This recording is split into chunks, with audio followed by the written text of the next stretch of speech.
मिलती है और समझ का स्थान कहाँ है? उसका मोल मनुष्य को उसका मोल मनुष्य को मालूम नहीं। जी हाँ तो जी। परंतु बुद्धि कहाँ मिल सकता है और समझ का स्थान कहाँ है, उसका मोल मनुष्य को मालूम नहीं। जीवन में वो कहीं नहीं मिलती, मतलब जीवन में वो कहीं नहीं मिलती जो बुद्धि है। ठीक है। अथाह सागर है वो मुझ में नहीं है। अथाह सागर कहता है वो मुझ में नहीं है, मैंने अथाह सागर भी कह रहा है कि वो बुद्धि जो है वो मुझ में नहीं है। और समुद्र भी कहता है वो मेरे पास नहीं है। समुद्र भी कह रहा है कि वो बुद्धि मेरे पास नहीं। और नीचे आएंगे थोड़ा सा तो 20, फिर बुद्धि कहाँ मिल सकती है और समझ का स्थान कहाँ है? वो सब प्राणियों की आंखों से छिपी है। वो बुद्धि जो है सब प्राणियों की आंखों से छिपी है और आकाश के पक्षियों के देखने में नहीं आती, और आकाश के पक्षियों को देखने में नहीं आती है। ठीक है। विनाश और मृत्यु कहती है हमने उसकी चर्चा सुनी है। विनाश और मृत्यु कहती है कि हमने उसकी चर्चा सुनी है। जैसे क्या होता है कि कभी हम लोग कोई चीज के पूछते हैं कि आपने फलानी आपने ये चीज देखा है, तो क्या कहती कि हाँ देखा तो है, हमने देखा नहीं है लेकिन हमने सुना है, चर्चा सुनी है। तो विनाश और मृत्यु कह रही है कि हमने इसकी बुद्धि की चर्चा सुनी है और समझ की भी हमने चर्चा सुनी है, लेकिन हमको उसका ज्ञान नहीं है। चर्चा सुनी परंतु परमेश्वर उसका मार्ग समझता है। परंतु परमेश्वर उसका मार्ग समझता है, उसका स्थान उसको मालूम है। परमेश्वर उसका मार्ग समझता है और उसका स्थान उसको मालूम।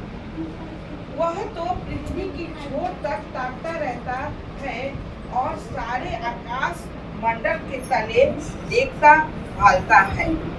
ठीक है। जब उसने वायु को तौल ठहराया और जल को नपुए में नापा और मेघ के लिए विधि और गर्जन और बिजली के लिए मार्ग ठहराया। ये जो शब्द लिखा है कि जब उसने आयु को तौल ठहराया, यही हमने भजन में डाला है धन्यवाद के गीत में कि आयु को तौल दिया और जल को नपुए में नाप दिया। देखिए यहाँ पे लिखा है ना, जब उसने आयु को तौल ठहराया और जल को नपुए में नापा। तो समुद्र नदियाँ कोई नाप सकता है? नहीं। लेकिन परमेश्वर ने उसको नाप दिया। हवा कोई तौल सकता है? लेकिन परमेश्वर ने लिखा है यहाँ पर हवा परमेश्वर ने तौल।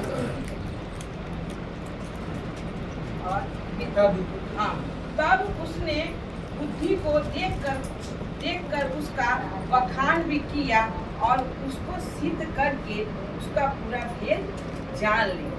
तब उसने बुद्धि को देख के उसका बखान भी किया और उसका पूरा भेद जान लिया। जैसे कोई नहीं, जैसे कोई सोना देते हैं या हीरा देते हैं तो उसको चेक कराते हैं कि इसको परखो। तो सोना को परखता है और फिर उसको जांच जाता तो कहता है कि पीतल है या सोना या हीरा है या कांच है, उसको वो जांच के बताता है। तो परमेश्वर ने भी बुद्धि को जांचा कि बुद्धि है क्या, बुद्धि है क्या। तो हम 28 पढ़ेंगे। तो उसने मनुष्य से कहा, तब उसने मनुष्य से कहा, देख प्रभु का भय मानना यही बुद्धि है ना, यही समझ। तो बुद्धि क्या चीज है? परमेश्वर का भय मानना। अभी अंश ने क्या बताया कि हमको पृथ्वी पर धन इकट्ठा करना है, लेकिन करना है जरूरत है। लेकिन वो धन हमें उस समय नहीं इकट्ठा करना है कि परमेश्वर के वचन को हमारे घर में होता है और हम इस काम को रोक दिए और हम कमाने जाएंगे। तो वो हम कमाने नहीं जाएंगे, पहले हम परमेश्वर का काम देखेंगे तो हम तब जाके धन कमाएंगे ना। तो इस बताया तो ये है कि बुद्धि ही, तो जिसके पास बुद्धि है अगर बुद्धि से काम लेगा तो उसके पास परमेश्वर है। और जिसने बुद्धि से काम नहीं लिया, जिसने अपनी मन की सुनी ना, तो उसका जीवन में क्या है? नहीं। तो समझ क्या है? तब उसने मनुष्य से कहा, देख प्रभु का भय मानना यही बुद्धि है और बुराई से दूर रहना यही समझ है। तो क्या दिया है कि परमेश्वर यहोवा का भय मानो और सारी वस्तुएं मिल जाएगी, दान वैभव सब कुछ मिल जाएगा जो परमेश्वर ने। अभी यहाँ पे बताया गया कि परमेश्वर ही सब कुछ है। हवा है, पानी है, और आपका ये है क्या बोलते हैं, जो हमारे शरीर के अंदर खून चल रहा है, सब वही। हमारे सांस वही है।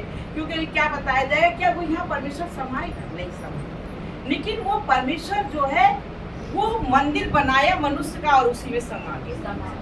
अभी तो वो तो देखो तो देखा जाए तो हम लोग फिर भी बड़े बड़े हैं, लेकिन वो तो कोख में समा गया। जो 3 महीना का बच्चा, उसमें भी सांस आ गया तो उसमें भी समा गया। तो परमेश्वर तो हर जगह है ना। अगर परमेश्वर ना हो तो सांस कहाँ से? तो परमेश्वर क्या है? सांस है ना। तो परमेश्वर को बहुत धन्यवाद है कि परमेश्वर महान है और परमेश्वर के लिए कोई भी काम कठिन नहीं।